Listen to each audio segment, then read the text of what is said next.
ears, not a sound. It was working, not a peep. They were silenced. Then suddenly they both started at the same time. Voices fresh like they never stopped. We cannot let them hear each other. We can't afford a 98 or 20 again. I don't understand. We can't afford to win. Top of your class, right? You're not here to understand. This is a maximum sound asylum. We keep sounds from getting out. These two could destroy the world as we know it if they hear each other.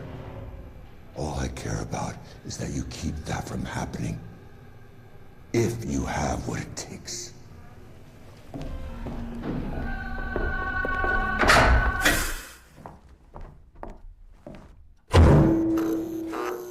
If one changes key, you change your frequency, got it? They can never be in the same key or harmonize or... Or what? Or Lord help us all. 12 hours in next shift.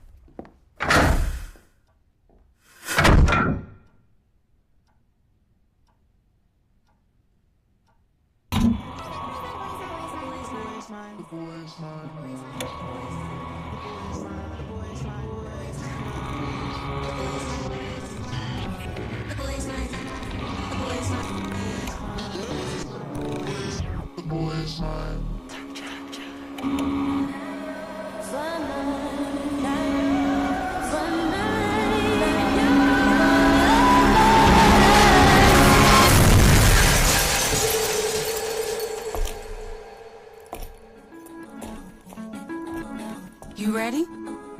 I've been ready. What are we waiting for?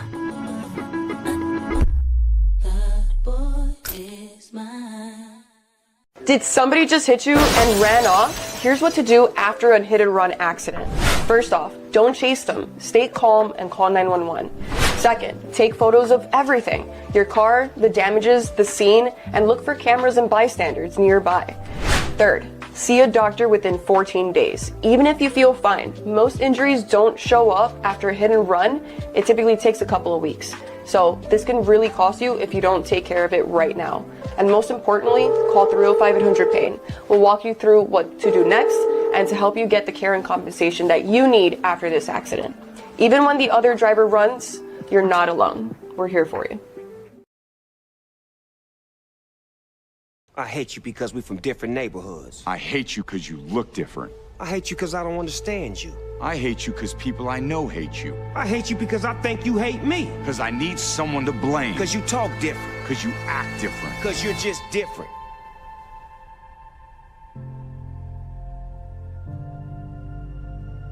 Man, I hate that things are so bad that we have to do a commercial about it. Me too.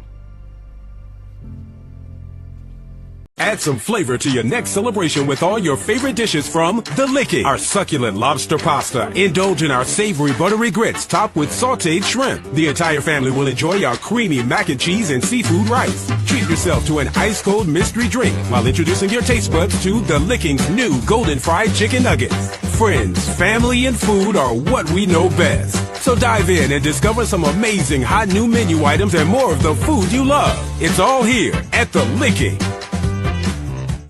What exactly is 305-800-PAIN, and how does it help the community here, the people? Yes, Jeff. So 305-800-PAIN is a legal and medical referral office registered with the Florida Bar to help people that get involved in any car accident, slip and fall. Right. We get them connected with our attorneys and our medical centers to get them back on track. We get them the whole guide step by step so they feel that they're not alone, and we help them get compensated for all the inconvenience, the pain and suffering that comes along with an accident. So yeah, that's what we're here for. Come on, bro. Can't be serious. Joe Flacco, dog. Bro, Cleveland ruins everything. Joe Flacco, Jamar Chase going off. He didn't throw him 37 dang balls. T. Higgins, Yoshi Vaz, Chase Brown looking like Corey Dillon. And when did the offensive line learn how to block? They ain't blocked for nobody all year. We watched Joe Burrow get tore out the frame. Jake Browning get tore out the frame. T.J. Watt and Cam Hayward ain't get to the quarterback till late in the game. And then Joe Flacco was running the ball. This man is ancient. Bruh, I ain't like him since he came in the league and he was down Baltimore Raven. He'd have been a Cleveland Brown. He'd have been a Cincinnati Bengal. The man spent his whole adult life trying to terrorize the Pittsburgh Steelers. And right when we could take hold of the AFC North, be at the top of the dang AFC, he come and do this.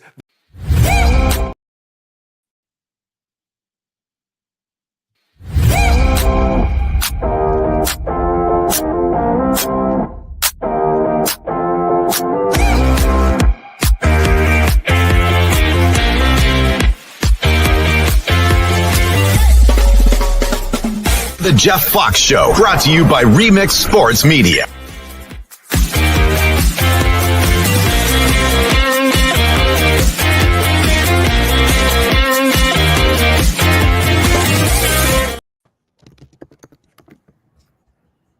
Good morning. What up, brother Tucker? Good morning. Good morning. Shot. Hey. Wait a minute. What's up, everybody? Welcome to Football Friday on the Jeff I don't even Show. think I can do it without breaking my chair. It is a fabulous Football Friday. It is game day for the Canes. You said? You are disappearing. You look Okay, I'm going to sit down before I fall. doing? I was trying to show my falcon. I'm seeing body parts, just body parts. I'm trying to stick my She falcons here. You missed mic check. See what happens. Yeah, it sounds like What had happened was looked like a horror movie. There were body parts and stuff. Well, way to wrap me up Falcons, though. Way to wrap me up Falcons, Jenny Jones. That's right. I got the bottom zone, but I was trying to show you. But I know. Now Hey, Jeff, talk about a horror show. There's a horror show in Tennessee, Nashville, right now. There's a horror show going on with the Titans. Ooh. Yeah. Bad news. For the Cam Ward. Hey man, let's pay some homage to the Cincinnati Bengals, who may have saved their season last night. Yeah, the Bengals. Joe Flacco has been there for 10 days. Hey, you heard your boy. He just has it out for Pittsburgh. Jordan, isn't it amazing how some guys can play against a certain team and just torch them? He said that one was for Ray Lewis. That one was for Ray Lewis. That one was for all the Baltimore favorite fans, everybody. That was pretty embarrassing for the Pittsburgh Steelers last night. Mm-hmm. Just when I was about to, crown the Steelers serious Super Bowl contenders. Yeah, because I started to go for it. Aaron Rodgers was kind of reckless. Yeah. He threw 4 touchdowns. Mm-hmm. I mean, he's a gunslinger. Mm-hmm. And I like what they were building there. I love that tight end. What's his name? I can't remember. Darnell Washington out of Georgia. Oh, man. Big dude. Oh, my God, he's huge. Yeah. He might be the biggest tight end I've seen since Gronk. He's a true 6'7", 6'8". Holy Toledo. Probably like 260, 280, mate. No, he's 280. 260, 280. There you go. 280. Running routes. Joe Flacco last night threw the ball 23 times to Jamar Chase. I would too. Man, 23 times. Hey, as open as he was, I would too. I would too. He is a bad dude. First and only read is Jamar Chase. He is a bad dude, Jamar Chase. Yeah, but I mean, damn. Like Pittsburgh, there was one wide receiver killing you the whole game. It was bad. Yeah, you would think they would switch the coverage, Jordan, double him. Seeing Jamar Chase since he stepped on the campus at LSU. Yeah. Freakish. Yeah. And Mike Tomlin said something, I think, in the post game about, because I think a reporter asked, why didn't y'all double him? Why didn't y'all double him? And I don't know. The response was, if I remember correctly, it was just, we tried. I mean, They try hard enough, Jordan. Jamar Chase that good? He's Yes. that good. Yes. He's that good. 23 times. I've never seen a game when one receiver got 23 balls thrown to him in one game. My thing, half of those receptions, there wasn't a defender within 5 yards of him. That's what makes him the best receiver in the league. I understand catching the ball when you're supposed to, or when you're not supposed to catch it in a tough situation, but good Lord, the name of the game at receiver is separation. It's getting away from your defender, and he is elite when it comes to that. Elite. I mean, Jalen Ramsey's still one of the best to do it. I don't care what anybody says, washed or not. Like he's still a number one. I think he is. I think he is. Yeah, you make a great point. That's what I'm saying. He's still one of the best. There's a reason Pittsburgh paid him. There's a reason. I was going to throw a shot at Justin Fields, but I'm going to say something, Jordan, Jeff, Jenny. Listen to this. The offensive coordinators, a lot of them make the game too difficult, and they want to look like they're too smart. They keep trying to reinvent the wheel. When you have someone better than the other guy, you try to put that ball in his hands every time. You watch NBA, they give the ball to Steph Curry every chance they can. They run him. You watch NFL, coaches, it's just, I got a play sheet and we practice these 50 plays. We have to run them. Right. You should watch, all you got to do is go watch old San Francisco 49er footage, Jordan. They found a way to get Jerry Rice open all the time. Right. Name a time where Jerry Rice was shut down. I'll wait. They used to run play after play for him.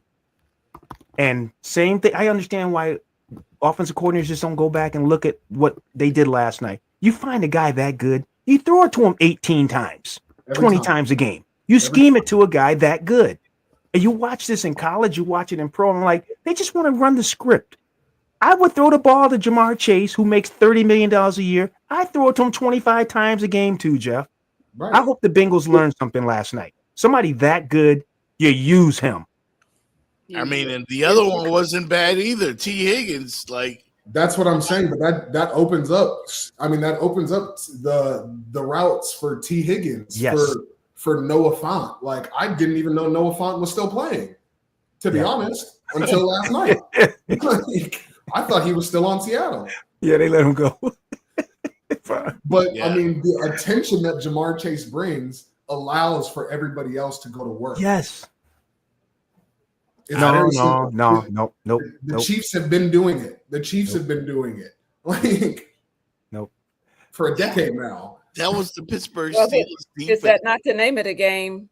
Keep throwing it to him until you can throw it to him short. Until you can stop me. Until you can stop me. It's breaking it down. It's even easier than that. We use it in everyday life. If it ain't broke, don't fix. If it ain't broke, don't fix it. Yeah. Make the It's team that simple. right. Throw the ball to your best player. I'll give you guys a perfect example. Jordan came down a couple of years ago with his North Carolina Tar Heels. They ran the same damn draw play, whatever that lead was. They ran to Javante. 700 yards. Same freaking play. Maybe from different formation. The same play. Miami couldn't stop it. And you know what? North Carolina kept running the same play. I think the running back got tired, right? They took him out. The other guy ran for 200. He had one guy with 300, one with 200. They were tired from running that same play. Jordan, what play was that, Jordan? You guys ran? We ran outside zone the entire game. You know, and I'll give you a quick breakdown why. Miami's D line for those 4 or 5 years when I was in college, they were taught nothing but to get uphill. So how do you beat that as an offense? You make them run sideways. So when they're running sideways and when you're going sideways and they're uphill, they're back here while you're still. You're running right by them. They run themselves out of the play. My girlfriend and I rewatched the condensed game from a couple of years back just for fun, and we had a 2nd and 29. We ran outside zone, 1st and 10.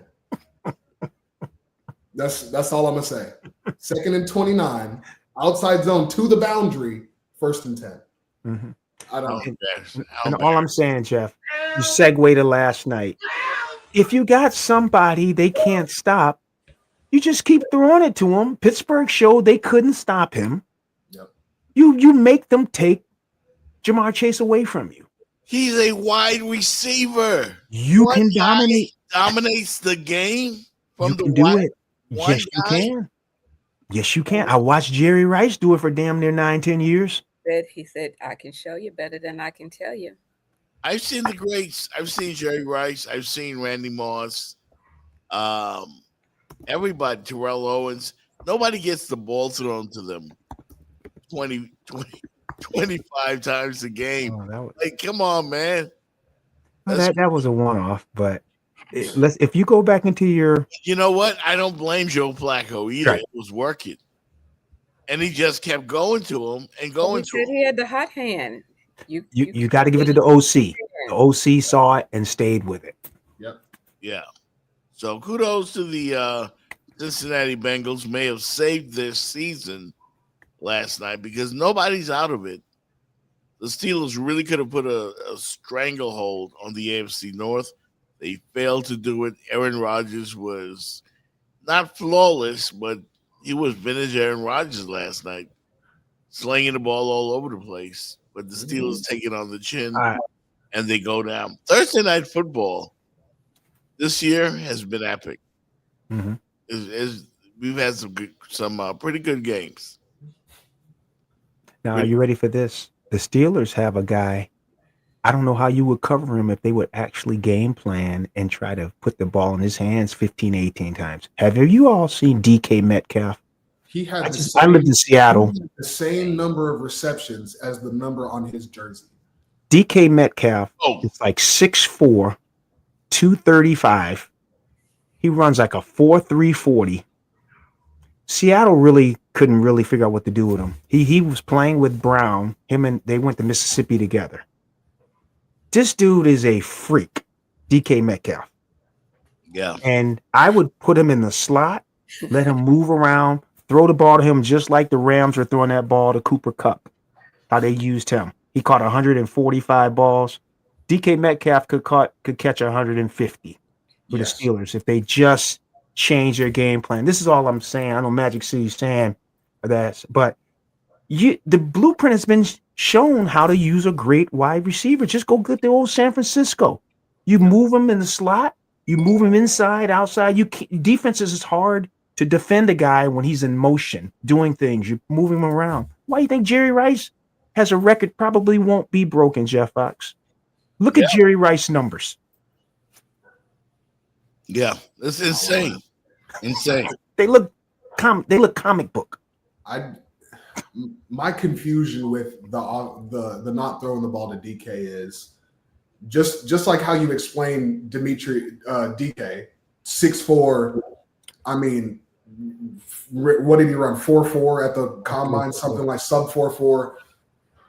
A freak athlete. You don't have one of them though. You've got two, both on the same side of the ball. We just talked about Darnell Washington being 6'7", 6'8". 280 pounds, and it looks like they're throwing some plays in specifically designed for him. Why don't you do that with your one receiver? Yeah. Why? I mean, I wouldn't put DK. I put DK in the backfield. Let him run a screen or something. I don't know. Like it just feels like he lines up as a single receiver, and either the ball goes to him or not. I don't see a lot of, or he's blocking. He's blocking on bubble screens. He's blocking on screens. They're set themselves. There's just not a lot of emphasis on, all right, if we're going to get our offense rolling, we need to get DK the ball too. Mm-hmm. Absolutely. I mean, the Steelers, the offense was rolling last night, both sides. But to your point, the Bengals maximized our chase. Yep. Steelers did not maximize. That was the difference. Nate, what corner on Cincinnati's roster could have guarded DK for all four quarters? Nobody. Was that one of those rhetorical questions, or what was that there, George? No, that was a real question because I saw a rotation of DBs covering last night. I saw because a couple of them went down. some names I knew off of the game playing Madden. I was like, okay, that was a rookie card. Like, I don't know what he's gonna do, but Magic City made a notion. He said Tua. He said fits what you're saying. How they use Chase is what Tua messed up with Tyreek Hill. I'll say this to Magic City. Have you watched what the Rams did a few years ago with Cooper Kupp? Yep. Did you see how they used him in the slot, moving him around? The guy had 145 catches, 19 touchdowns, about 1,600 yards, and four of us are going to say he's one of the top 4 or 5 receivers in the league. Nobody on this screen is going to say Cooper Kupp is one of the top 5 guys talent-wise. When you really look at, you got Jordan Jefferson, Chase. There's some dudes out there that can some bad wide receivers, but the usage and how you use them. You trying to tell me Chase couldn't catch 150 passes a year? DK Metcalf couldn't catch 150. Jordan Jefferson couldn't catch 150. It's how you use them. And some coordinators are better than others. And this is what you start seeing, what separates these teams. I hope Cincinnati figured something out by accident. Maybe just build this thing around Chase. I can see them making the playoffs, bro. I can too. I can see them making. They need a running back. They remind me a lot of that Patriots Rams Super Bowl, that Rams Super Bowl team when they played the Pats. They remind me a lot of that. They're explosive. They got a tight end. Right. They're explosive. And it feels like they're finally getting into a groove of knowing how to work their offense. And sometimes the best defense is a better offense. And that's the truth. Sometimes you just got to outscore your opponent. That's what it is. Flacco's been there 10 days, bro. Yeah, 10 days. Right. And you see the chemistry you see how that entire team is lit up. Yeah. Been there 10 days. What does Cincinnati look like if Baltimore cuts Derrick Henry and they pick up Henry to go with Flacco? They're not going to cut Derrick Henry. They're talking about it. They're not going to cut Derrick Henry. They're not cutting. That's blasphemy.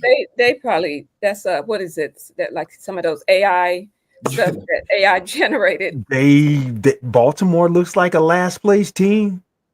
It looks like, I don't know when Lamar gonna get back. They start trimming salary. Ravens, there's an article on the JeffFoxShow.com. The Ravens actually don't believe they're out of it. How much victory? That Super Bowl year, didn't they start off 1-6? 1-6? Not 1-6. 1-4. May have. Yeah, if anybody can come back, the Bengals can. Yeah. And Joe Flacco, like, I agree with Mike Tomlin. The Cleveland Browns have to be one of the more stupid franchises in NFL history. Yeah. Like, why would you trade this guy to a division rival and just reignite their chase for the playoffs? You're competing against them. Why would you do them a favor like that? Cleveland is stupid. Yeah. Like, Or maybe they like pain. Maybe they like pain. Maybe they do. 1-800. They know who to call. 305-800 pain. Yeah. Yeah. I see that. Nice. Well played, Jenny Jones. Well played. Nice plug. Yeah. Because Cleveland's been in an accident. Yeah. They've been in an accident waiting. Bye-bye. When we come back, man, Tua apologizes and the Miami Hurricanes play today. It is game day in the 305. Jeff Fox Show. We'll be back on a Football Friday. Did somebody just hit you and ran off? Here's what to do after a hit and run accident. First off, don't chase them. Stay calm and call 911. Second, take photos of everything. Your car, the damages, the scene, and look for cameras and bystanders nearby. Third, see a doctor within 14 days. Even if you feel fine, most injuries don't show up after a hit and run. It typically takes a couple of weeks. So this can really cost you if you don't take care of it right now. And most importantly, call 305-800-PAIN. We'll walk you through what to do next and to help you get the care and compensation that you need after this accident.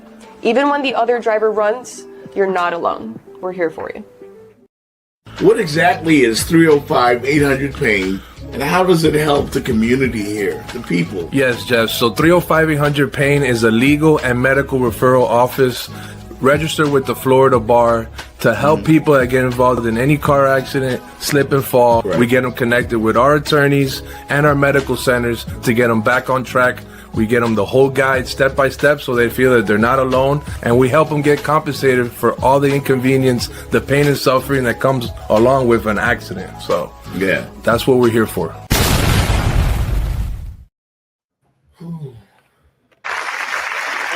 Welcome back to the Jeff Fox Show.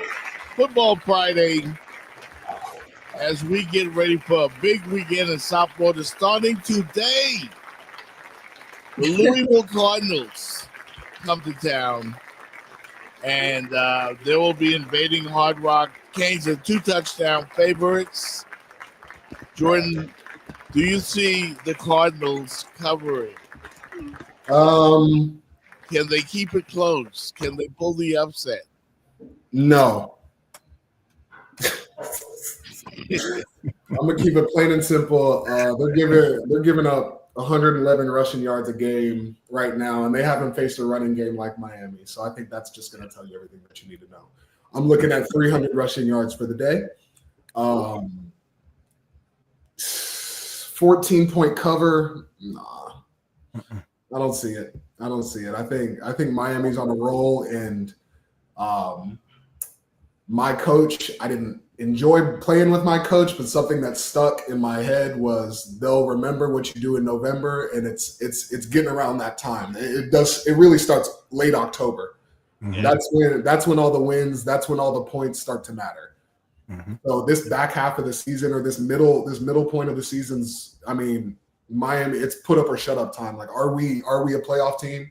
Are we a team that's going to be able to handle Texas, Bama, Ohio State, Oregon, all these other different teams that are in their own respected conferences, respected areas, doing the same thing that Miami's doing? I mean, Indiana.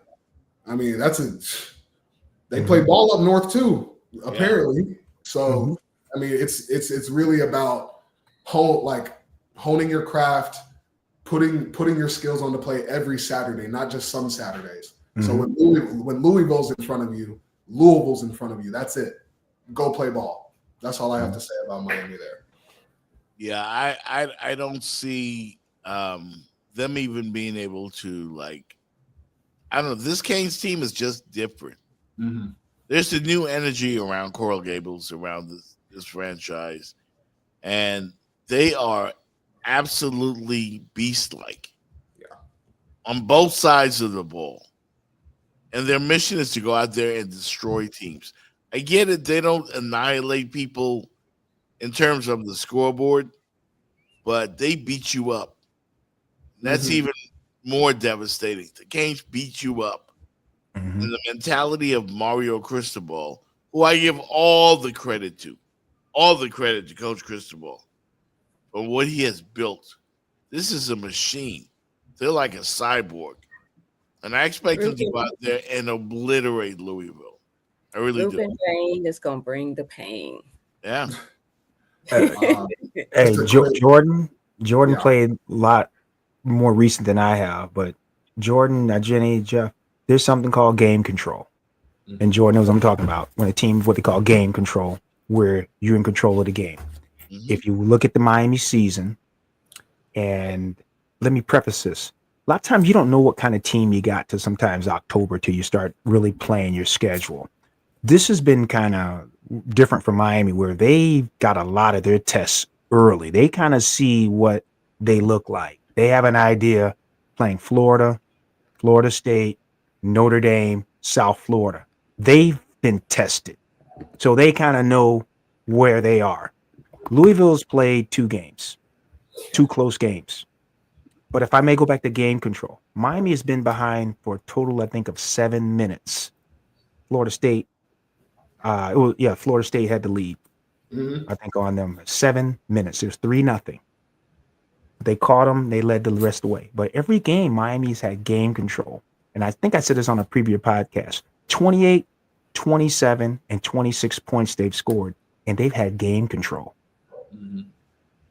Every offense they've played has a season low in points and yards against them. And then they have a breakout game the next week. But every team they've played has had a season low in points and yards. So I'm going to say the same thing for Louisville. I'm expecting them to have a season low in yards and points tonight. I think that's how I see it, Jordan. I think Magic City hit it on the head. Like, I think it really is going to be about Miami not taking their foot off the gas at any point. Because honestly, as you played recently, that's what North Carolina was kind of known for. Second to third quarter, or second to like fourth quarter, we're kind of foot off the gas pedal. But first and third, we're playing ball. Like, that's just kind of what it is. And like you find that identity within your team early, very early. And I haven't seen any like woes this year when it comes to taking your foot off the gas. I think there's been struggle drives, but I think that happens in football. I think momentum is such a huge thing, like you say, in game management. And you got one of the best game managers behind center in NCAA. So I think if y'all want to win this game, go out and do it. But make sure you do it is the biggest part. Don't take your foot off the gas. Keep driving. Keep driving forward. That offensive line, that's your Mack truck. That's your Mack truck. Everybody jump on board and let's ride. Like, that's it. Yeah. It's something about this team that's like, I keep saying it, that's different because we've been here before where Miami looked like they were back and everybody gets excited and people around the country get excited. You know, there's that talk about them being back. I don't think Mario cares about that. He cared about building a physical football team. And not only are they physical, they've got speed. And on defense, they're violent. Have you ever seen Wesley Bissett fly to the football? I said this the other day, right, Fitz? That defense, like the two defensive ends, like they're like destructive. They want to tear your head off. That's how they got to be. Yeah. Jeff, this Miami defense with the combination of the line and scrimmages, it looks a little bit almost like what Clemson looked like a decade ago. Agreed. To where the ACC teams just had a difficult time running the ball against that Clemson D line and linebackers, and they were big and fast. Everybody's like 6'4" on the defensive line. Everybody's like 190, 200 in the secondary. And that's what this Miami team looks like, big and fast. And I think that's why Clemson dominated for so many years, was what they had going on that D-line and even the offensive line, but more on the D-line. They just had dudes, and they could just wear you down. Teams played Clemson close a lot of times, but they just would wear on you in the fourth quarter. They kind of pull away. And again, there were some teams, there were some one-offs. I remember Carolina had a couple of good teams. There were some good ACC teams, but when you think that decade from like 14 to about 2021, that 7-8 year stretch, Clemson just was that line of scrimmage. Yeah. And the receivers, man, like they haven't. Miami hasn't even begun to touch the surface rather on using their tight ends. No. Like And they that's what they've been kind of leaning on for the past couple of years, was those tight ends to make those, stretch plays, on the rollouts where you got Brevin Jordan running down the seam for whatever reason and he's scoring somehow. They got a new guy at number 9. I forgot his name, but man, like they're so deep. Elijah Lofton.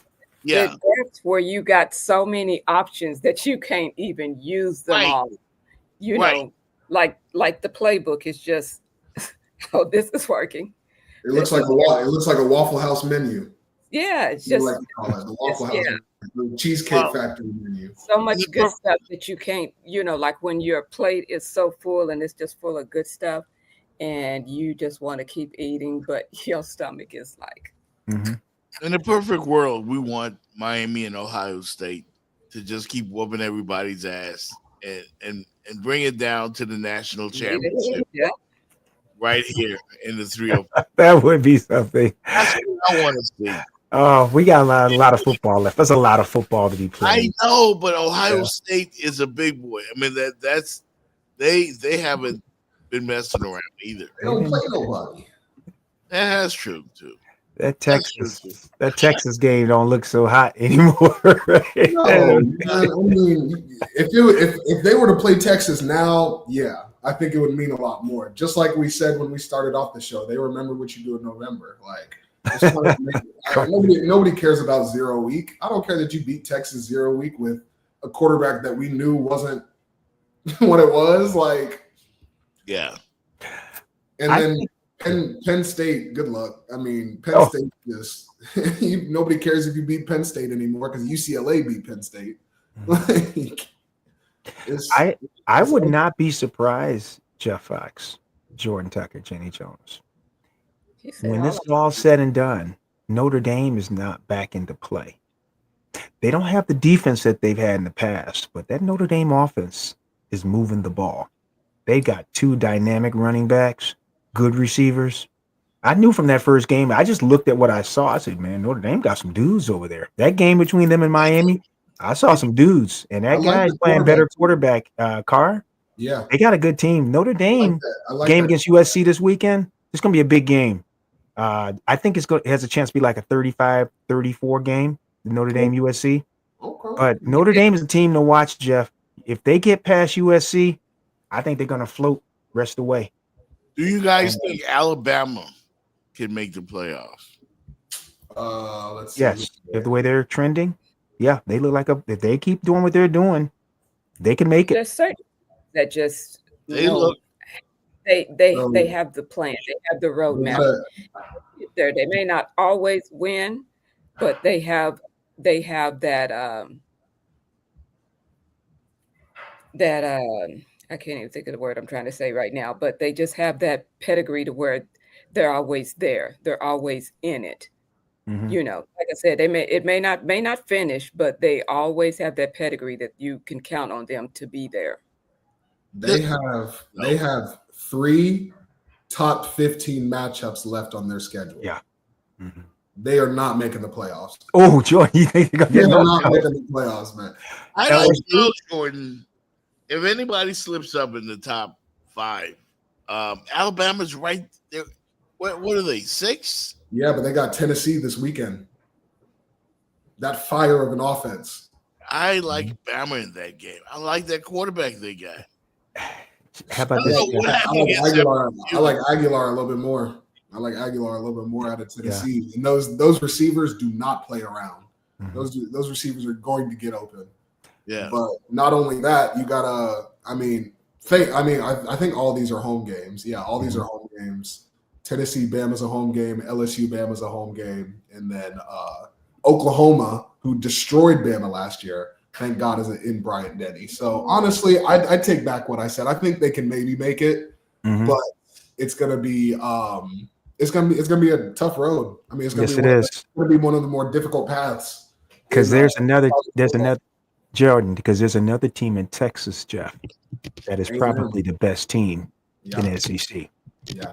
Now I watched some of that game with Notre Dame. They were down 10 points to Notre Dame on the road, and they came back. They have a really solid coach. Yeah. The guy that's at Duke, Mike Elko, he can coach. That team there, I'm gonna watch A&M. That's a team, they've never won anything ever, but they have a team. The quarterback is hot. They got a strong defense. I think they are the best team in the SEC. Yeah. From what I see from a totality, coaching, offensive line, defensive line, A&M looks like the best team. When I look at the Tar Heels, and I mean not the Tar Heels. I'm sorry, Jordan. Ooh, not Belichick. Ooh. I was like, "Oh, what now?" I didn't mean to rub it in with the Tar Heels team. My bad, though. My bad. But Jordan. Yeah, I know it's been a painful season. I get it. Ooh. I get it. But are the posters why are they so extra biased? I think when it comes to Alabama and Notre Dame.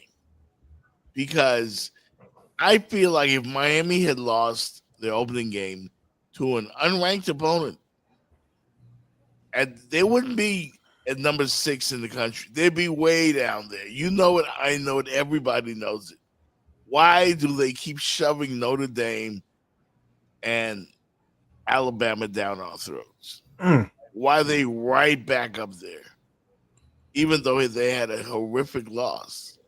Jenny, you want to take that? You want to take it first, Jenny?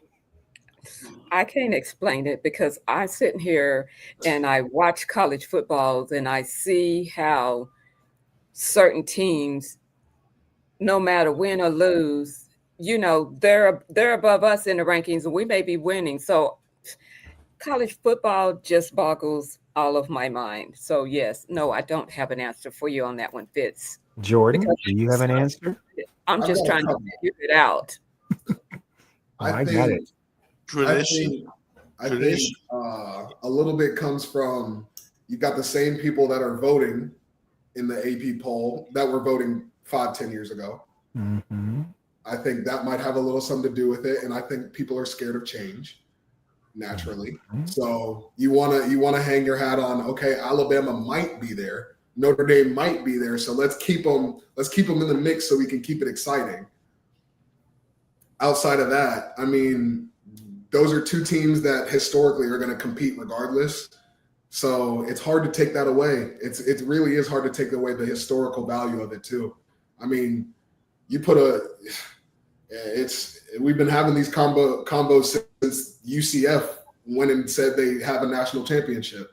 Like, there's a reason they weren't put in any significant game. It's because they didn't play anybody significant. Like, Alabama's running the gauntlet every single year. Notre Dame doesn't necessarily run the gauntlet, but not as of or in the past, they kind of ran through these other teams. Like they made it a statement. They made it a statement that we are one of the top teams in the country. Not as of late.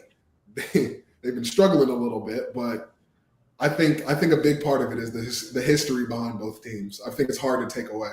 Mm-hmm. I've got one more college football question for you. Well, can I interject one thing to this that I neglected?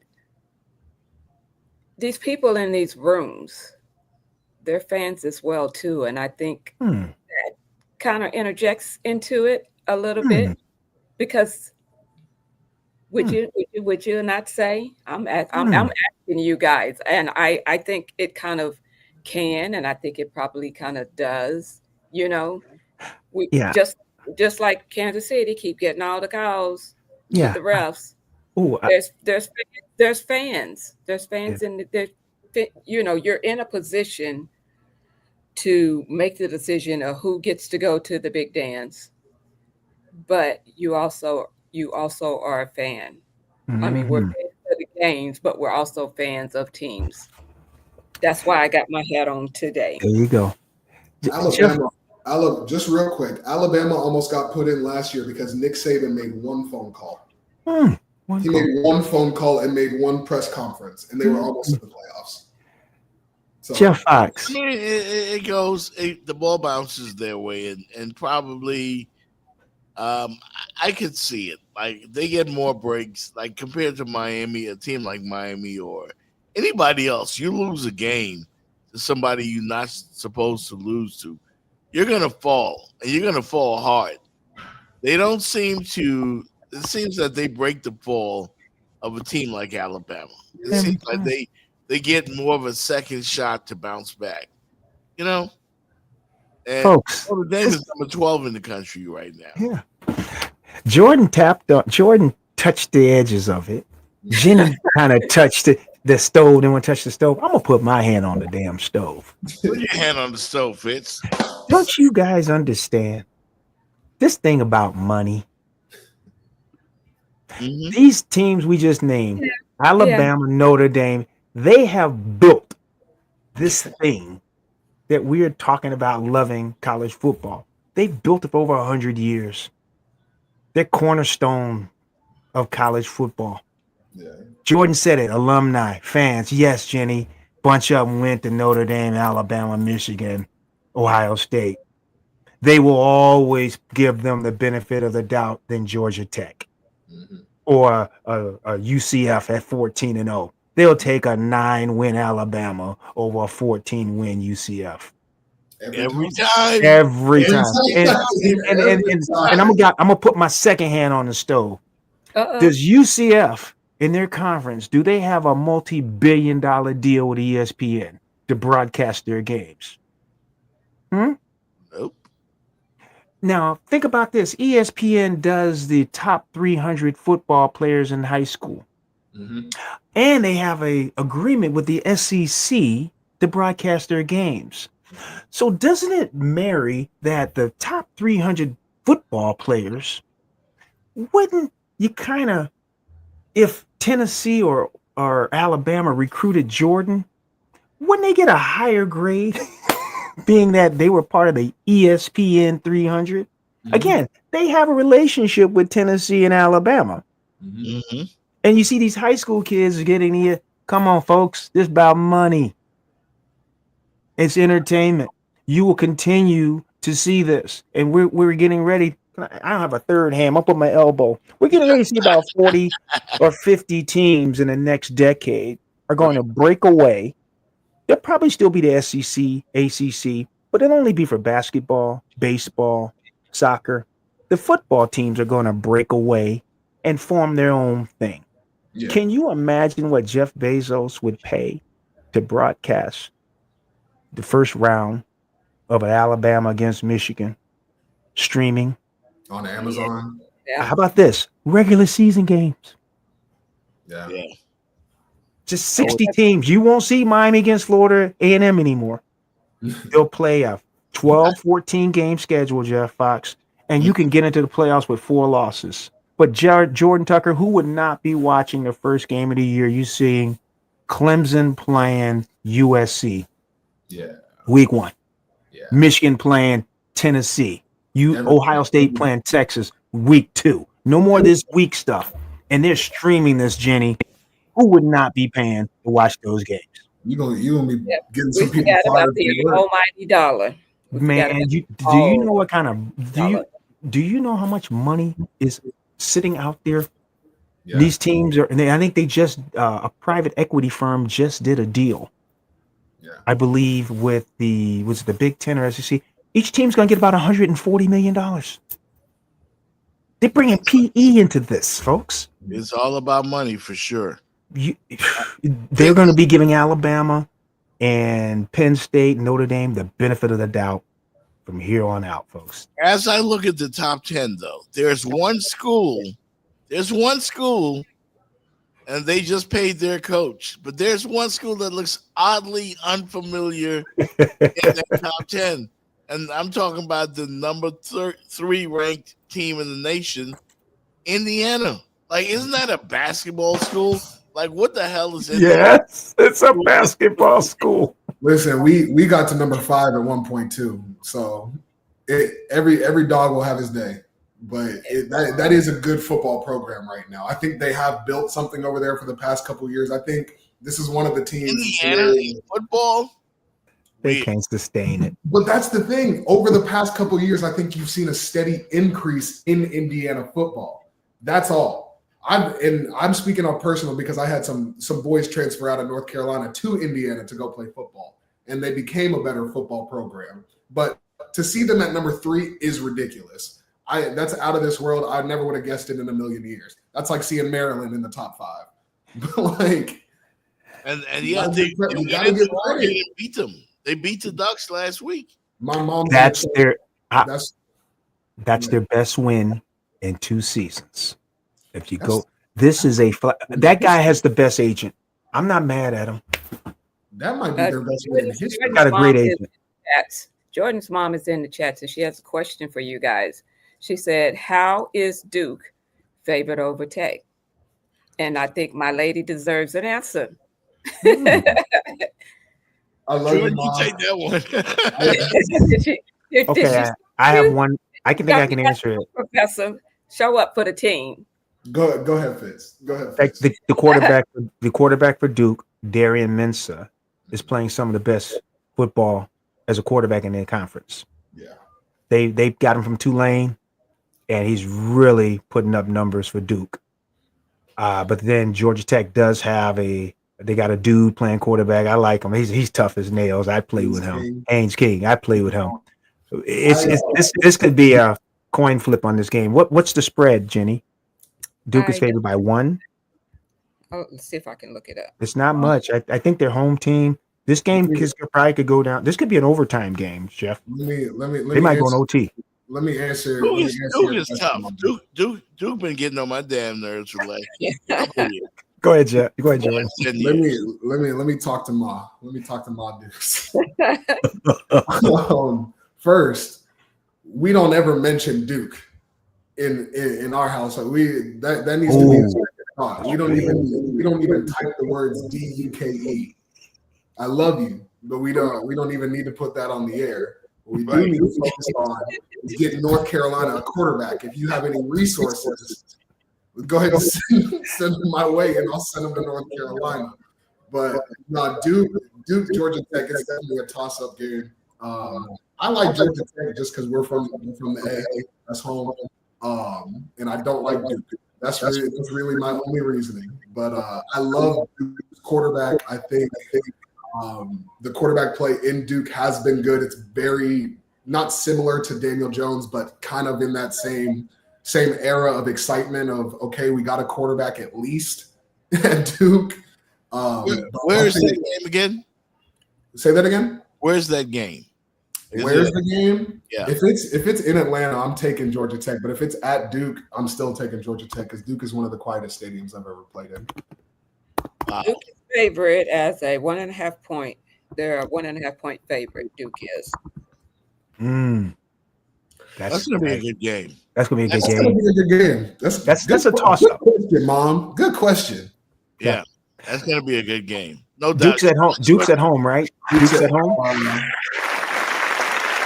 Shout out to your mom, man. She knows her food. Duke is home that game, right? Duke is at home. Duke is at home. So if it was at Georgia Tech probably be a 1.5 favorite. Yeah, I think that's exactly. That's the only reason, Jeff. Who's the home team? That's the only reason. Yeah. It's at Duke. Thanks, Rodney. Yeah, I don't know. I'm staying away from that one. I might watch that one. I'm gonna watch it. Georgia Tech. Georgia Tech. Back to the local team here. Do we have to talk about the local? Yeah, we kind of. Oh, we talking about the Hurricanes? No, no. Your boy apologized. Are we talking about the Panthers? The defending champ? Tua Tagovailoa apologized. Said, "See what had happened was." What had happened was. Can I kick this one off? Please take it. Can I kick this one off? Please kick it. Please. Tua, this is a special message for Tua.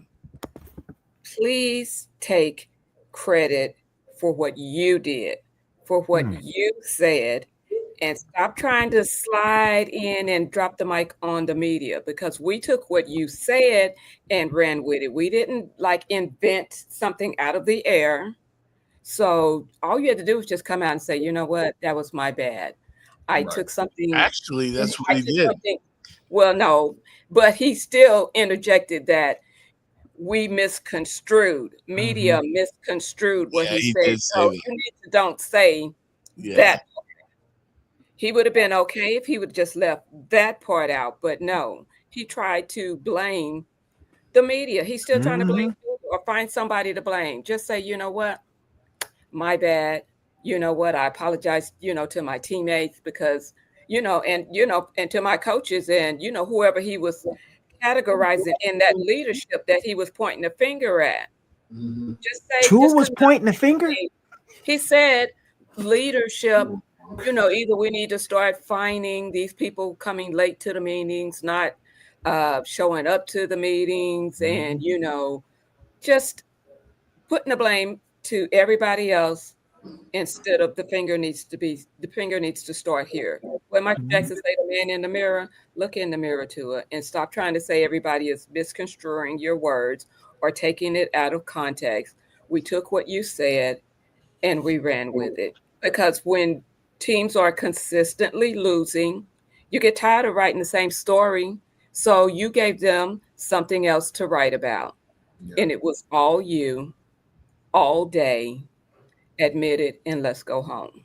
Yeah, Tua isn't comfortable being a leader. It seems he's not comfortable. He's trying Mr. to Flip be. Flop. Yeah. Flip Flop. Hey, Flip. No, I mean I'm just being. I'm going by the eye test. He's not comfortable, and I could see him leaving South Florida. Yeah. And resurrecting his career elsewhere, as we've seen with Daniel Jones, with Joe Flacco, with Mac Jones. Young quarterbacks in the NFL don't always get off to the great start like Jaden Daniels did. You know, they don't always get off to the great start like Patrick Mahomes did. But they've been bouncing back. Like, who thought Sam Darnold would have resurrected his career to the point that he did? He's a pretty good quarterback. We're still looking at Daniel Jones. Yeah. Daniel Jones. Oh, wow. Best record. We still, I mean, Tua's been in the league long enough to where he should be able to answer these questions without always tasting his foot and see how good it tastes. He's been in the league long enough. And it's a matter of just keep it simple, KISS, keep it simple, stupid. Just keep it simple. Just come out and say, you know what? I was wrong with my statements. I should have kept the in-house, and I apologize to my teammates. And and now we're ready to get to work, to put in the work and figure out how we can get these W's going and rolling, and get in and get out. And sometimes you gotta walk away, because if you let them keep asking you questions, that's when you're going to say too much. And he was saying too much. But like I said, he started the season out saying too much. I think I completely agree with you, Jenny, and I also agree with Rodney. I especially as an athlete who's played at every level. I played at every level. I'll never tell another athlete to shut up and play ball. I'll never speak your piece, speak your mind, but that's not what anybody's insinuating or saying at all. I feel like that's what Tua is hearing, but that's not what anybody's saying. I think the talk less comes from a place of exactly what we just said. Keep what you need to keep in-house. Yep. Say what needs to be said, nothing more. But you don't get in trouble when you say less.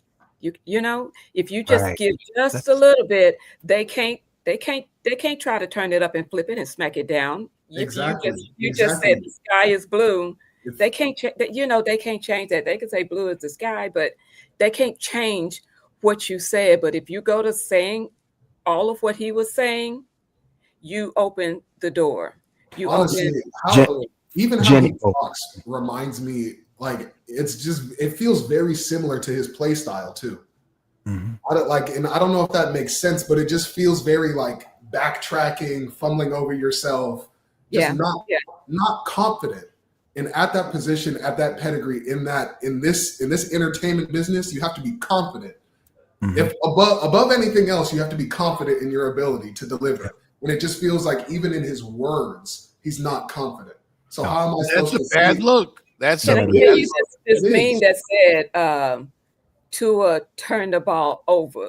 That was the name. That was the name on the that was the nameplate on the back of a jersey with him facing forward. So he's listening to what's being said, and his confidence is shaken, and it's in his word and it's in his play on the field. His confidence is shaken, but they can get a win here that'll boost it some, get another win and try to keep it rolling. It can build back up, but he's shaking right now. They're shaking. Jenny, Jordan, our host said it a couple of days ago. He revealed everything about Tua. Remember, it's not what they say, what they do. What did you say, host, about when people weren't at those meetings?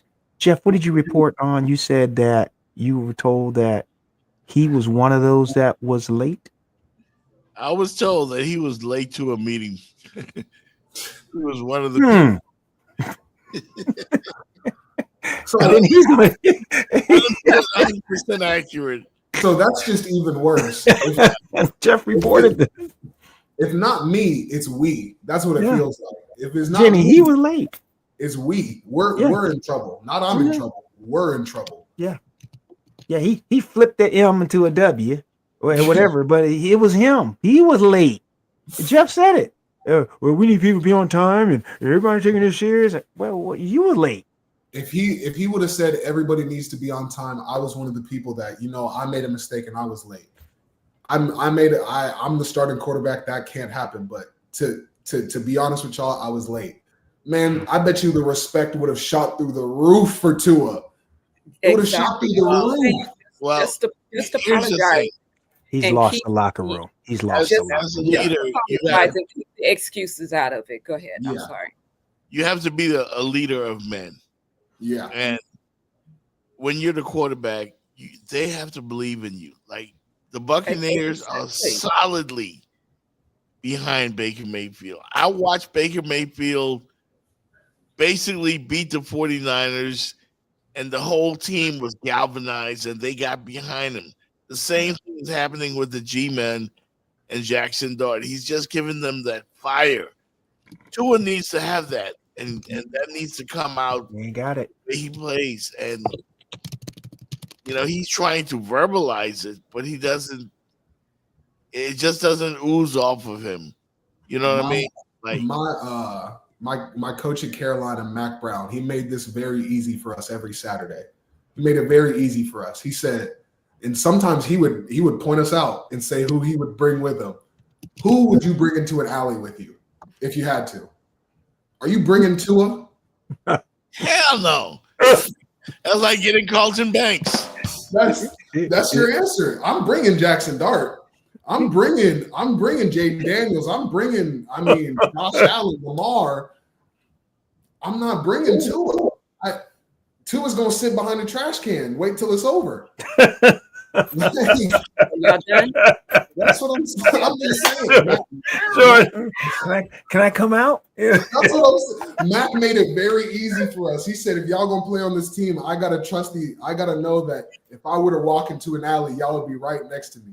With my quarterbacks, I knew that they would be right next to me. My quarterbacks were dogs. I knew that I could walk with them. They could lead our team. They would be in the front. Mac would be in the front of the pack. Mac Brown, 70 years old. I trusted him over Tua. Yeah, last night we saw 67-year-old Joe Flacco run the ball for 10 yards, like on a read option. Like nobody saw that coming. Do you know what that did for the Bengals after that play? Like he just has confidence. That was He's been there 10 days. And that's what you need from Tua. The confidence. And this was a big, big mistake. I don't know if he can come back from this. Yeah. I know he wants to. I don't know if he can. What do you think? What? But Fitz, you and Jordan have been in the locker room. Oh, it's gone. Can he come back? Does he? Let's just talk about people, Jenny, in relationships. I just tell my sons this. What does it take time and years to build, but can be lost in seconds? Trust. I said respect and trust. Yeah. Takes a long time to build it, but can be lost. And I think them statements he made the other day, whatever he was building, Jordan, with his offensive line, all that stuff, out the window. Because he just said, hey, he took all their stuff and put it out there. Jenny, that thing, he's lost the locker room. They're not gonna do extra for him. They'll do just enough to save their jobs. I'll do just enough to block for him. I do this, but I'm not gonna do the extra. If I slip, get back up and fight. Right. They might slip. I just will stay down. Right. Hey, towards those 4 touchdown passes against the Browns on Sunday, he might be back. He might be back in the win column, but he may not be back in the I trust you column. That's what I'm saying. At that point, he's doing what he's supposed to do. He's not doing anything out of the ordinary. He's doing what they're paying him to do. Right. That shouldn't be celebrated. I don't know. No, he ain't doing that nothing. shouldn't be celebrated. That's what builds something up here that's why he's acting like this. He might have gotten too much praise in college in his first couple of years in the league. Because I didn't see an MVP caliber season out of him at any point. And people were talking like he was the next big thing. He was this new lefty coming in the league. Miami's answer, like, I haven't seen it once. I haven't seen it. And I think a lot of people are confused with Tua. But I also think, first, I wanted to say what Rodney said was hilarious. He said about the alley, he said Tua would act like he'd say he beat everybody up. So I was laughing on that, Rodney. That was funny. But I mean, Jenny, you asked if he lost the locker room or if he can gain it back. Being in a locker room and seeing the ups and downs of a locker room, good time. I mean, I've been in a 2-9 locker room and I've been in a 10-win locker room. So I've seen it all. Like it's tough, but when your leader is like that, when I saw a clip yesterday of the center, I mean, saying like, I don't even know what Tua's on. I would have kept what he said in-house. That's someone that you are more personal with your center than anybody else on the team. Y'all touch every play and not in the best of places either. Yeah. If your own center is questioning you, that is you lost the team. I can't do anything for you there. I don't see it. I don't see any revival. I don't see any like, all right, let's pat each other on the back and like be cordial after it. Like in my eyes, as an offensive lineman, I'm like, bro, you're going to down talk us like this when we've been protecting you. Like, are you serious? Are you serious? I would take crazy offense to that. If I'm his right tackle or left tackle, all right, you won't hear a word out of me. I'll do my job, but you're not gonna hear a word out of me.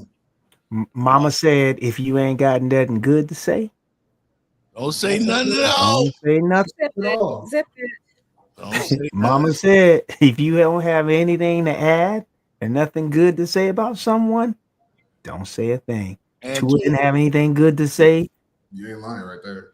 Can I say I usually like Magic City, but his comparison of Kobe snitching on Shaq, Tua ain't never been on no Kobe level. So I'm sorry, that's like an errant comparison. Oh no, no. Errant comparison.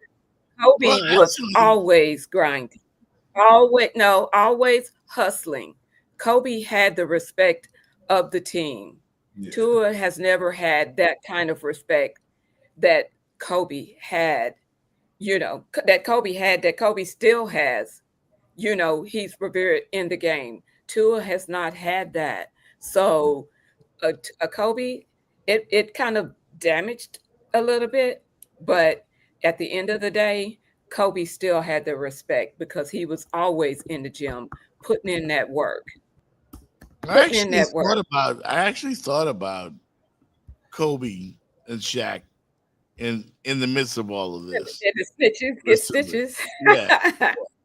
I actually thought about that. And we got a final word from 305-800 Payne, and then we will be back to wrap right after this. My question to you guys is, should the Steelers be embarrassed about what went on tonight? Absolutely. See what I'm saying? Yeah. That's the first question. Yeah. Real quick before you go. Go ahead. All I'm saying is I like to just simplify everything. You telling me one wide receiver had 23 targets. He had 16 completions or 16 catches. You don't try to take him out the game? Yo, the huddle should be, double team, where he at? The whole defensive secondary should be watching him the whole time. Yeah. That's all I'm saying. I'll be honest too. Add some flavor to your next celebration with all your favorite dishes from The Licking. Our succulent lobster pasta. Indulge in our savory buttery grits topped with sauteed shrimp. The entire family will enjoy our creamy mac and cheese and seafood rice. Treat yourself to an ice-cold mystery drink while introducing your taste buds to The Licking's new golden fried chicken nuggets. Friends, family, and food are what we know best. So dive in and discover some amazing hot new menu items and more of the food you love. It's all here at The Licking. What exactly is 305-800 Payne, and how does it help the community here, the people? Yes, Jeff. So 305-800 Payne is a legal and medical referral office register with the Florida Bar to help people that get involved in any car accident, slip and fall. We get them connected with our attorneys and our medical centers to get them back on track. We get them the whole guide step by step so they feel that they're not alone, and we help them get compensated for all the inconvenience, the pain and suffering that comes along with an accident. So yeah, that's what we're here for.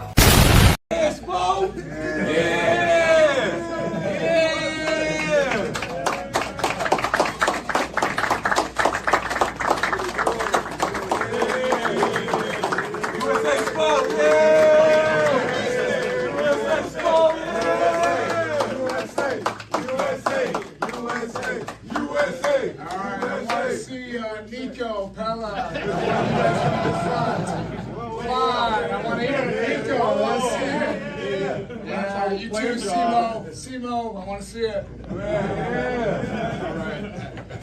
Appreciate you guys. That's fantastic. Passing down the line. Coach Bo, USA. Congratulations to Miami Heat coach Eric Spoelstra, officially head coach of the USA men's national basketball team. That's all right, man. Miami Heat, that went down actually yesterday. Had a press conference at the Kaseya Center, and Coach Bo, I think he's going to do a good job. Mm-hmm. It's well respected around the league, widely respected, and he's now, I think, the longest serving coach on any team in the NBA. So congrats to Eric Spoelstra. Nice. Yeah. And of course, NBA hoops, they get started, I think, on Tuesday. They have one more preseason game tonight. The Miami Heat does. It hasn't been the best of seasons. I communicated with my good friend Stephen A. Smith, who has not been being spoken of very kindly among Black Twitter recently. He's hanging in there. He's hanging in there. And he asked me about the Miami Heat and what I expected. And I told him, mediocre. Mediocre. We're going to be, and I'm just being honest, that's what I see. We're going to be fighting for the play-in tournament. That's what we're going to, yeah. And we've been doing that like for a while now. Past 3 years. Yeah. But the Miami Heat have a guy, a young kid, Khalil Ware. I think he went to Indiana. Yeah. Yeah. He is special. And as soon as Eric Spoelstra realizes that and begins to play through him and puts him out there, not Bam Adebayo. No. Yeah. I love Bam. Bam's a great guy. He and Asia Wilson are a great story. Loving basketball. Wonderful. But Bam Adebayo is not going to carry you to a championship. This kid, Khalil Ware, has untapped potential. And we should see what's good with him. So that's my thoughts on the Miami Heat. Jenny, you and I normally predict how the record is going to go. I'm not even going to do that with this team. They're just a bunch of journeymen. There are no superstars. No superstars. They work hard. Heat culture is real. But, I'm excited to see the Sixers, the Knicks. Just being honest. Just to see if some of them are picking up where they left off last season. Yeah. Because the Knicks were looking good last year. They almost made it. But like you said, no participation trophies. No. And the Celtics are going to take a step back. So you never know. I mean, Eric Spoelstra always manages to get more. To get the max. Max out of less. So again, that's why he's the coach of the national team. And kudos to him. Your thoughts, score on the game tonight? Miami, Louisville, of course, we're talking. Yeah, I'm going to take 42 Actually, give me 45. Woo. Give me 45-21.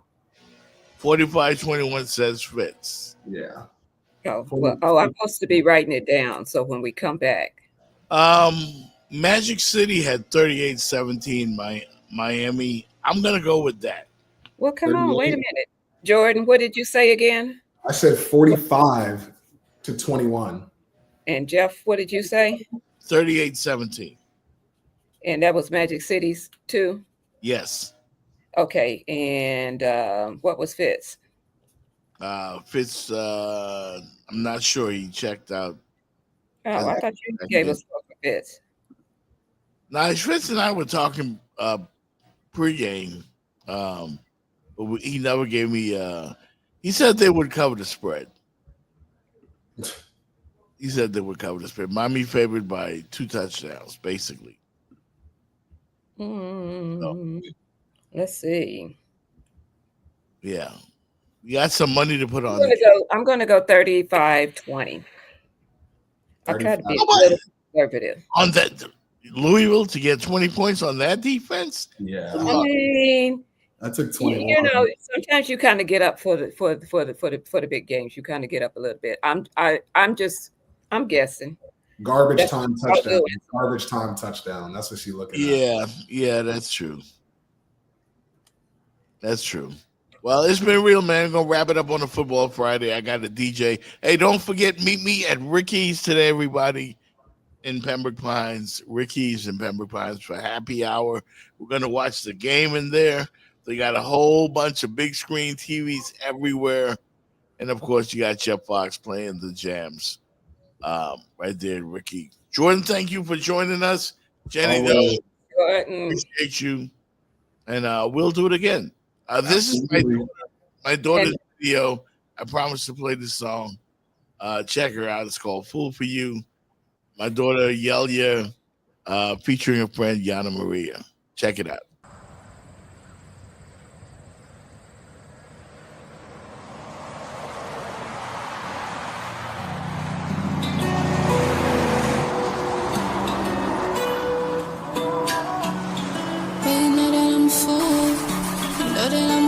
For you, know that I'm a fool for you, dog. You're talking about the script you love. You keep talking about the script you love. Well, you know that I'm a fool for you. Girl, you know that I can't get enough. You ain't nothing like the usual. You keep talking about the script you love. Well, you know that I'm a fool for you. Girl, you know that she like fast money. She ain't seeing people, she like cash money. Rob a pussy nigga if he flash money. Do the dash on me, we gon' crash on me. I be riding with my motherfucking Glock out. Got that heavy metal on me, we could rock out. It ain't Eddie, but the niggas let it pop out. He was gangster till that nigga heard that pop out. We be talking about the script you love. Well, you know that I'm a fool for you. For you. You be talking about the script you love. Well, you know that I'm a fool for you. For you. You keep talking about the script you love. Well, you know that I'm a fool for you. Girl, you know that I can't get enough. You ain't nothing like the usual. You keep talking about the script you love.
The Jeff Fox Show, brought to you by Remix Sports Media.